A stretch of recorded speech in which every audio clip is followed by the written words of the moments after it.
আমরা যদি 2 বছর ধরে প্রতিদিন ক্ষেপণাস্ত্র ছুড়ি তবুও আমাদের ভান্ডার শেষ হবে না।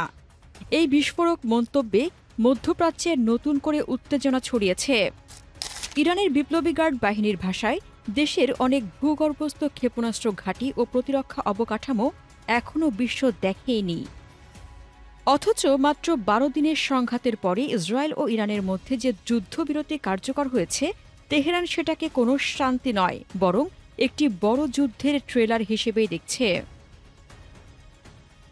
এই নিঃশব্দ প্রস্তুতির পেছনে লুকিয়ে আছে এমন এক শক্তি যা প্রকাশ পেলে গোটা অঞ্চলে কাঁপন ধরে যাবে। জেনারেল ইব্রাহিম জাব্বারি জানান, শহীদ জেনারেল হাজি জাদেহ একসময় বলেছিলেন, যদি ইরান, ইসরায়েল এবং যুক্তরাষ্ট্রের মধ্যে যুদ্ধ হয় তাহলে আমরা টানা 2 বছর প্রতিদিন ক্ষেপণাস্ত্র ছুড়লেও আমাদের ভান্ডার ফুরাবে না।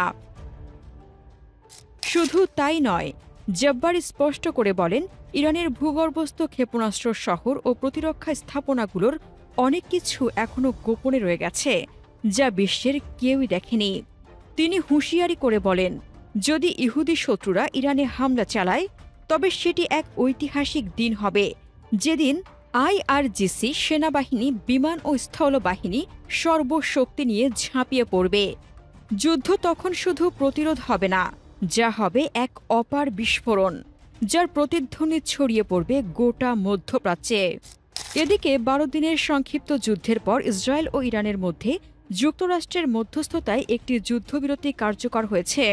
এটিকে টেকসই হিসেবে নয়, বরং কৌশলগত বিরতি হিসেবেই দেখছে তেহরান।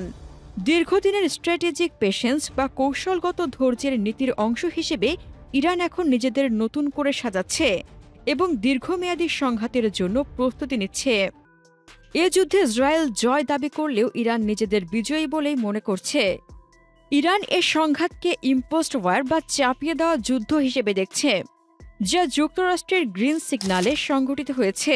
অতীতের ইরান ইরাক যুদ্ধের মতোই ইরান বিশ্বাস করছে সময়ের সঙ্গে সঙ্গে বিজয় আসবে, আর সেই সময়কে কাজে লাগাতেই তারা কৌশলগত বিরতির পথে।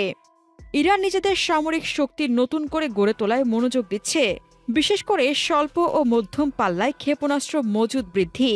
ফাতাহ ও খাইবার শেকান হাইপারসনিক ক্ষেপণাস্ত্রের মতো নতুন প্রযুক্তি যুক্ত করা এবং বিমান প্রতিরক্ষা ব্যবস্থাকে উন্নত করার উদ্যোগ নিচ্ছে।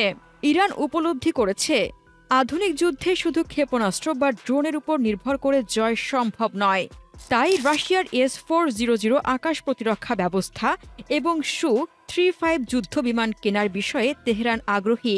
পাশাপাশি চীনের J-10 ও পঞ্চম প্রজন্মের J-20 যুদ্ধবিমানও বিবেচনায় রয়েছে। এছাড়া আকাশভিত্তিক নজরদারির ব্যবস্থা না থাকায় ইরানের প্রতিরক্ষা ব্যবস্থায় বড় দুর্বলতা স্পষ্ট হয়েছে। তাই চীন বা রাশিয়া থেকে এ ধরনের প্রযুক্তির সংগ্রহ এখন তাদের অগ্রাধিকার।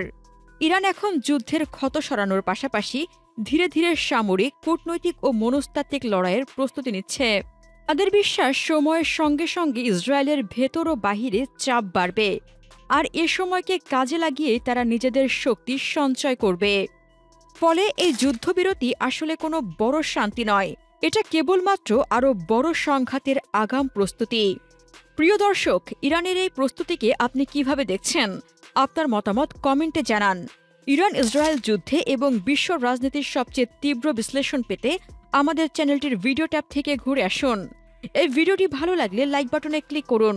ভিডিওটি আপনার বন্ধুদের সাথে শেয়ার করে তাদেরকেও ভিডিওটি দেখার সুযোগ করে দিন। ধন্যবাদ।